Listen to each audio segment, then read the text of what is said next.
Hello and welcome. Today, we are going to talk with you about the autonomic nervous system, one of our favorite topics, and how to move from resistance and disconnection into a state of connection. And we're talking about this today. We talk about this a lot, and we are in support of our upcoming self-paced program that is going to be called Wandering into Wellness. And it's an embodied tour of your autonomic nervous system. And today we are going to just talk about one tiny little aspect of a very sprawling topic. And we think this is important. A wandering topic. We just don't want to let go of that pun right there. Yeah, thanks for bringing us back. Thanks for bringing us back.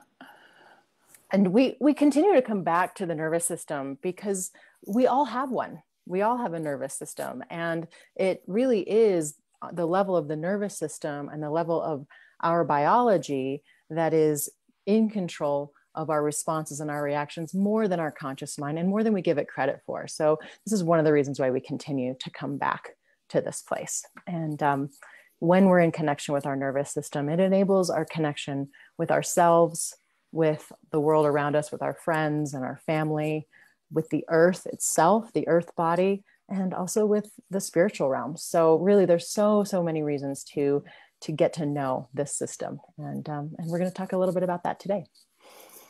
Yeah. Thank you, Muse, for bringing us in. I'm sorry, I got distracted because I was doing a couple of things on the tech side, but did you invite people to go to our website? No, I didn't. Great. So yes, you can. Yeah, go for it. You can find us at, we've got two websites. One is theverdantcollective.com, and that is a website that's specifically for women identified people, and our programs there are for that group of people. And that's where you'll find one version of Wandering into Wellness. And then we also have the Institute for Erotic Intelligence, and that is a website that's designed for professionals in the healing arts, embodied healing arts. And we'll also have a version of that program on that website as well, coming up shortly. So you can find us there. Great. And if you're watching on Facebook, I just put those in the chat so that you can find your way to them if you would like to. Great. So we wanted to start today because we're talking about dysregulation and equilibrium. And so really just wanting to start with defining those terms first. And so what do we even mean when we say dysregulation? And what do we mean when we say equilibrium? So do one of you want to take us into that? I will. Great. I was looking at you. I would love to. And maybe in a couple hours we would say something different. I would say something different in the moment. What really comes to me that feels most useful to a body just learning about its nervous system, to a conscious person learning about their nervous system, is that dysregulation can be thought of as disconnection, coming out of connection, something happening in the body that is perceived by the body, which is also called neuroception. Stephen Porges calls the perception of the body and the nervous system of the world around it as neuroception, as opposed to perception, what the mind is experiencing. So just the body's experience of something around it that causes it to pull away, up and out of connection, and begin to preference safety versus opportunity, safety versus connection, safety versus relationship, safety versus opportunity, fear instead of curiosity. It's a shift that for some folks is really subtle, can be really subtle. And for some folks, and at some times, it can be just blaring, just a very obvious experience.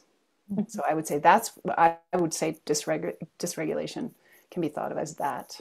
Mm-hmm. Disconnection. I think too about how it feels in myself when it's happening. And it's not just one way. It happens in lots of different ways, I find. But when I'm in equilibrium, which I love that we use that word because it sort of equilibrium feels kind of like this to me, where I'm like, ooh, okay, stuff's happening, but I'm rolling with it and staying, like I'm not getting knocked off balance. But the dysregulation comes with, or when I'm in equilibrium, I feel so available. Like I can sort of see out to the peripheries. I can be in connection. I can sense myself. I'm aware of what's happening around me. And then when dysregulation starts to come in, things narrow a little bit. They get a little tighter usually. And that's sort of subtle layers of it, which isn't necessarily bad. It's more like, oh, there's something I need to pay attention to here. Yes. And so there's a focusing that happens. It's a little bit less relaxed. And then higher states of dysregulation feel really chaotic. When I'm really dysregulated, it's like I'm, bouncing from one thing to the other. There's often a frantic kind of feeling. This would be more sympathetic dysregulation, I guess. And then, so there's lots of ways that it feels, but that primary difference from being available and sort of flowing with what's happening into tighter, narrower chaos on some ends, and then just like floating on the other end of the spectrum is really how it shows up in me. Yeah, I like what you're saying, Alyssa, because it points out that there's no either or. It's this spiraling continuum of experience. So it's not like I am in equilibrium and then I'm dysregulated. The nervous system operates in this beautiful way that it pulls, when it's in equilibrium, it pulls from the attributes of both the dorsal vagal or parasympathetic and the sympathetic nervous branches, so that there's this way that we can be safely still and alert and engaged all at the same time. And so it isn't just that when we're in equilibrium we're just, wow, the world is amazing and I'm terrific and this is super. It's just simply that we're available to the world in a connected and engaged way. Our curiosity is online and we're curious about opportunity versus preferencing our safety. Those are very different nervous system states. Yeah. So it sounds like even in dynamic equilibrium, we've just got access to some of the highs and to some of the lows. And because we also can identify with dysregulation as kind of snipping that opportunity and narrowing it, I think that we tend to think that we want to just stay in equilibrium all the time. We want to always be available. We always want to be flexible, and that we should try and avoid being dysregulated. But I just wonder what you two think about that. I don't think I have an idea. Avoid it. Yeah, you could try, but then of course you would be in that dysregulation state of preferencing safety. So yeah, you'd be truncating your experience. Yeah, the nervous system is designed in order for it to be in its high optimized state of operation. It actually requires that it gets tested. The engines get tested with acute momentary, and those are really acute momentary experiences of stress, of input that requires action of one in one way or another, whether it requires a dorsal vagal parasympathetic response or a sympathetic nervous system response. It stays tuned and optimal when it has lots of input. And that dynamic state regulation or dynamic equilibrium that we're talking about, also known as resilience, is the ability to respond and then come back, and respond and come back, or respond and come back. So it's not a nervous system that never has, like a body, like muscles, like an intellect, like a heart, that never has the opportunity to really cool down its engines or ramp up its engines and then come back, is a nervous system that is not tuned. Then very, very, very shortly, its capacity to respond in that equilibrium way, that dynamic state regulation just keeps getting more brittle and more brittle and more rigid and more narrow. So yeah, so we don't, it's not that we want to avoid it. Yeah, it's like in our attempt to try and avoid it, we actually do the thing that we're trying not to do, which is narrow our experience. And I certainly know that I've asked that question to clients. So in this quest to stay safe all the time and to be safe and to be, you know, really vigilant around your safety, how do you feel? Do you feel safe? And generally the answer is not really. So it's, you know, yes, our systems are always trying to keep us safe. And there's something about that growth edge, or even the fact that getting into dysregulation, we can relate to it as information. Oh, information that something's happening, some need is not getting met, or something else needs to come forward, or something else needs to slow down. So it sounds like taking the dysregulating signs as information that we can do something with. Yeah, there's, I think lots of people know about the Wim Hof method and other vagal toning methods that can be sounding classes and cardio classes and cold water practices and all that kind of thing. Those are designed really specifically to give us a vagal toning, which is actually resilience. It's actually nervous system resilience, the capacity to get plunged into cold water, feel our heart go wild and our respiration, and then we come out and we, you know, when we do our first cold plunge, it might take us 20 minutes to realize that for our heart rate to come back down, and pretty soon, while we're in the cold plunge, our heart rate comes down. So, and the, you know, with research has shown us, and thanks to, in large part to Stephen Porges's polyvagal research, we know that vagal fitness is responsible for a lot of our experience, physiological and emotional experience of wellness. So it makes sense. Does it sound like you had something to add? Yeah.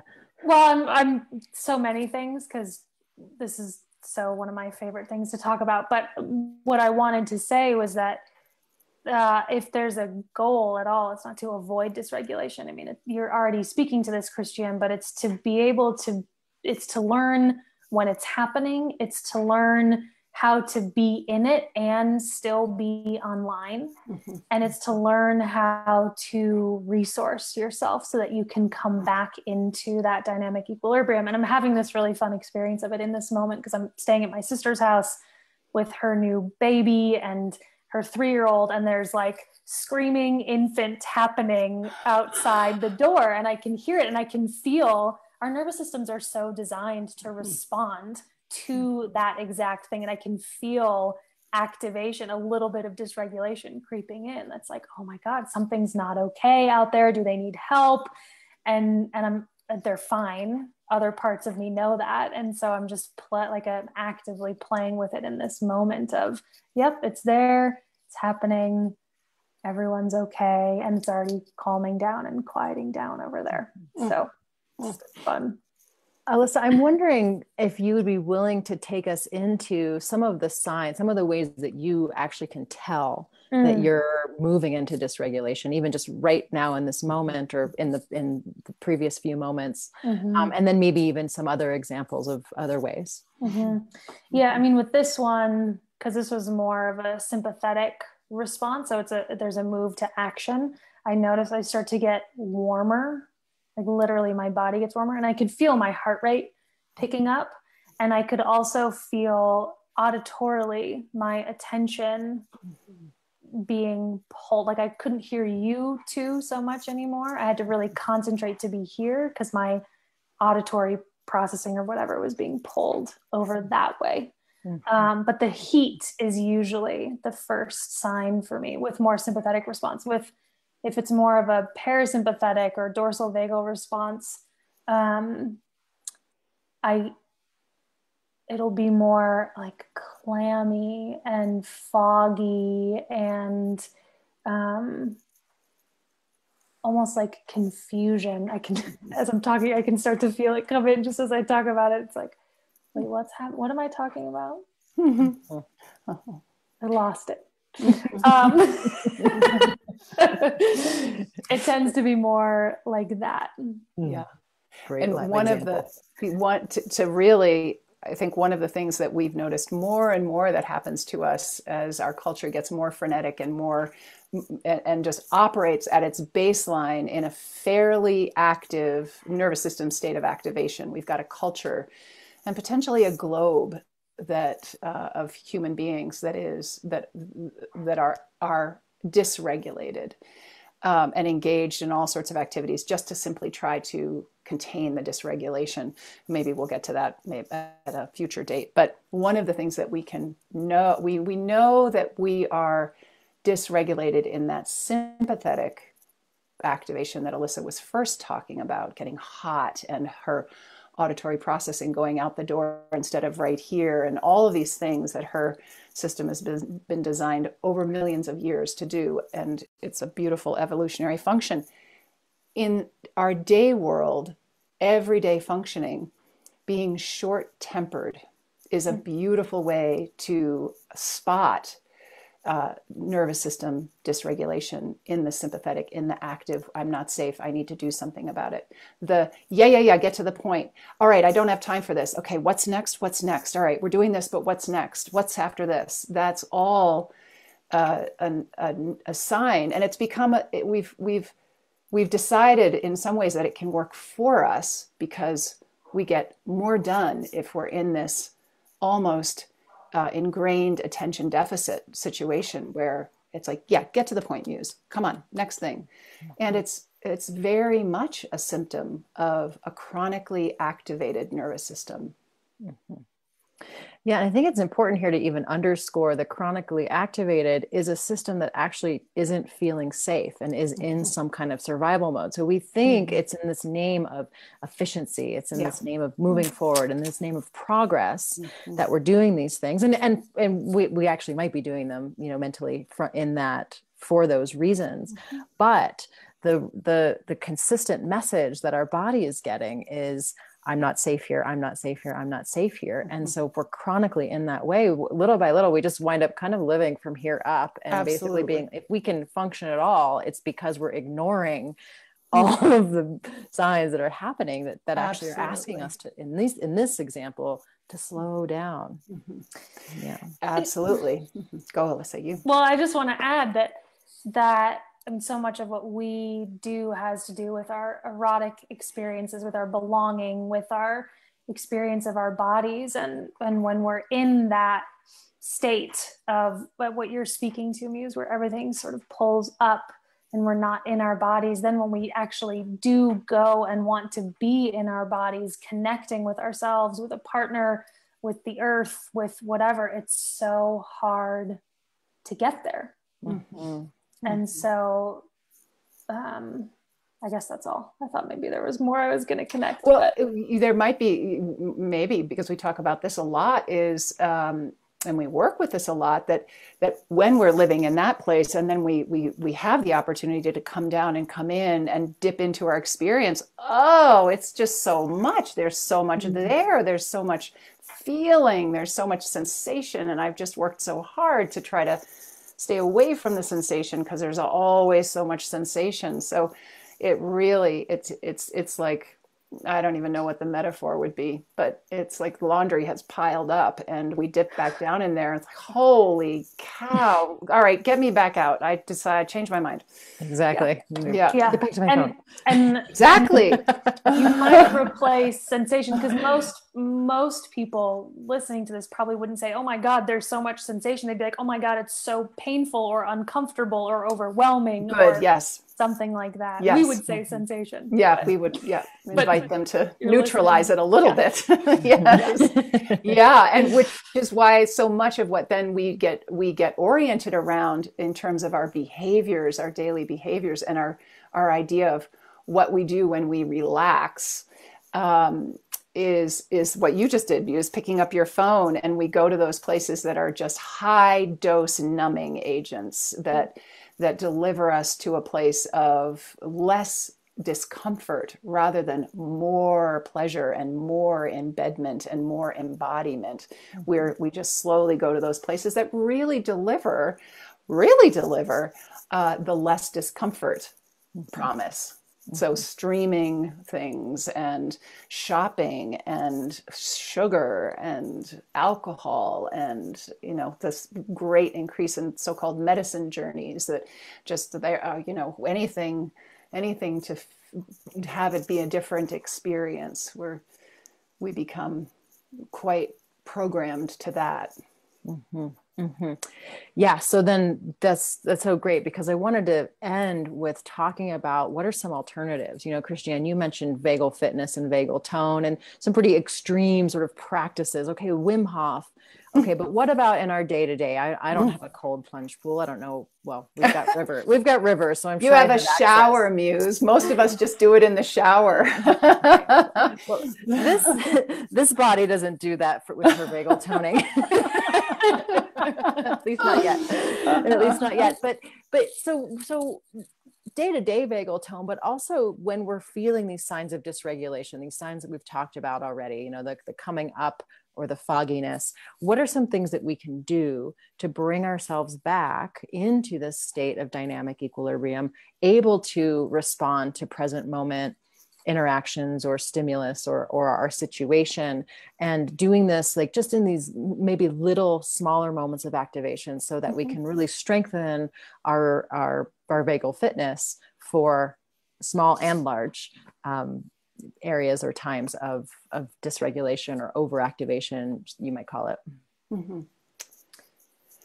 There's really a first step here, and you're describing it. We've described it already, but it really is a step, and it needs to be given its own, bullet item, that it is bringing awareness to the situation that's already happening, the embodied, that neuroception situation that's already happening. So bringing awareness to what is happening right now in our nervous system, that would then, without awareness, be the conductor for what comes next, possibly the rest of my life if I don't bring awareness to it.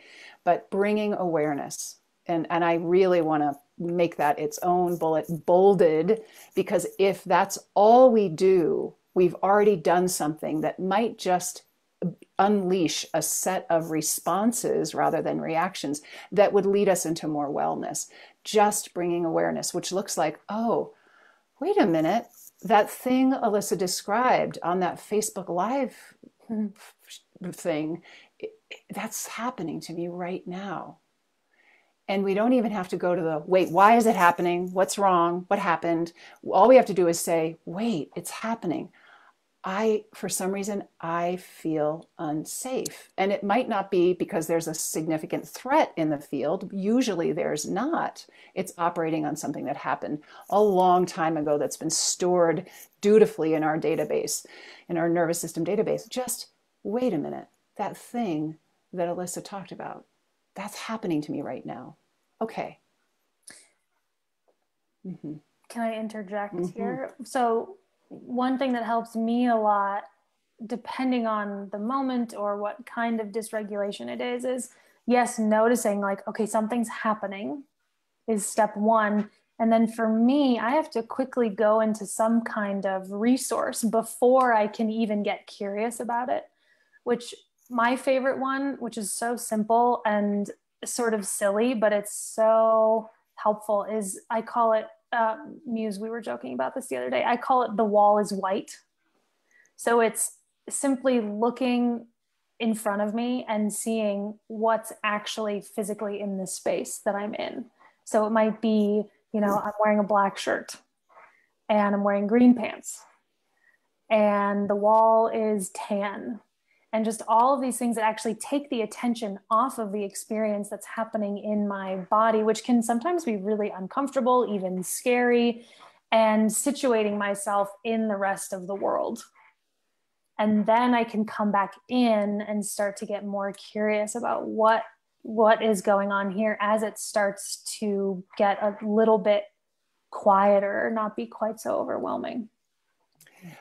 And you're doing two things there, Alyssa. You're actually really inviting, and well, first of all, let's say you can only do that if you aren't if you haven't gone into the red zone of nervous system activation. So for some folks, that might not be an option. But in the yellow zone of nervous system activation, you're bringing your nervous system just dipped down into either the sympathetic or the parasympathetic. And you're inviting it back up into the, wow, I'm engaged. There's the whole world around me, the social engagement branch, the whole world. And you're inviting yourself to come back into the awareness of the whole world around you, as well as just giving yourself something calm and very organized to focus on that has discrete tasks. So there's two things that you're describing there that are very important. Resourcing, that's the second thing that we do once we've realized, wait a minute, something's not okay. I just fell into dysregulation. Coming into resourcing, which we can do if we're not, if the needle isn't pushing the red zone of dysregulation. What all that does is it reestablishes a sense of safety, or a sense of safety in something. Yeah. So that there's not only this sense of the world's not safe or I'm not safe. There's a, okay, and I'm here. Yeah. And this is happening, and I'm here. The other really tried and true things that we can do are make connection with an animal companion or a human being, make connection with the bird song, feel the sun on our face. There are so many things we can do. We can also, coming back to the vagal toning, we can, I'm just going to plug myself in here. We can plug ourselves into power source. Which can mean so many things. Which is amazing. And now I feel so much more regulated. And I'm going to stay in connection with you. Yeah. But humming, activates the vagal, the voice box of the vagal stream, the vagus nerve. Listening to music, using doing deep breaths, taking care of our respiration and tending to our respiration, taking deep breaths and noticing our deep breath. These are all things that have actually been designed over hundreds of thousands of years of evolution to bring us back to a safely still, alert, embodied, connected place.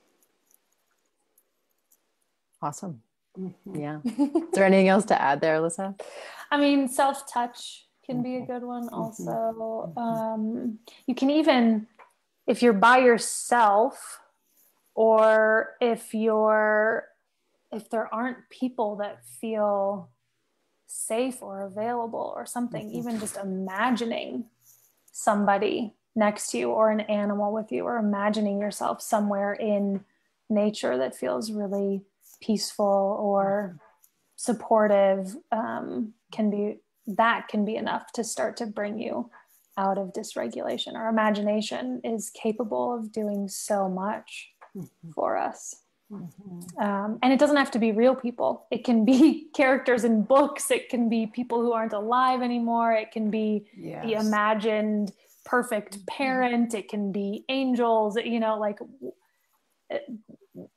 go wild with it is really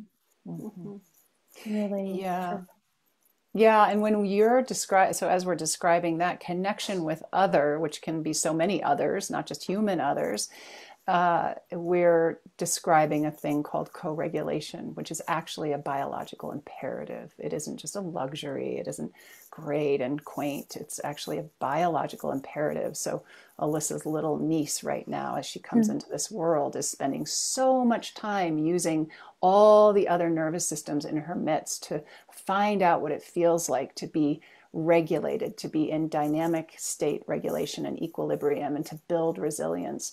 And even in our adulthood, we still require that. We don't regulate on our own with as much efficiency as we do when we have a mirror nervous system to regulate with in our midst. Yeah. And then that helps the okayness become the anchor for the rest of our experience that we can then stretch into and be flexible with, or get coherent on, and things like that. So so cool. Our nervous systems just blow my mind. Yeah. So before we jump into another spiral, I think we should wrap it up. Yeah, absolutely. There's so many different things we could talk about here. Yes, But yeah. So hopefully now you have a better understanding around dysregulation. What are some things that can cause us to get dysregulated, some cues, and then also some ways to help bring ourselves back into dynamic equilibrium and strengthen our vagal fitness.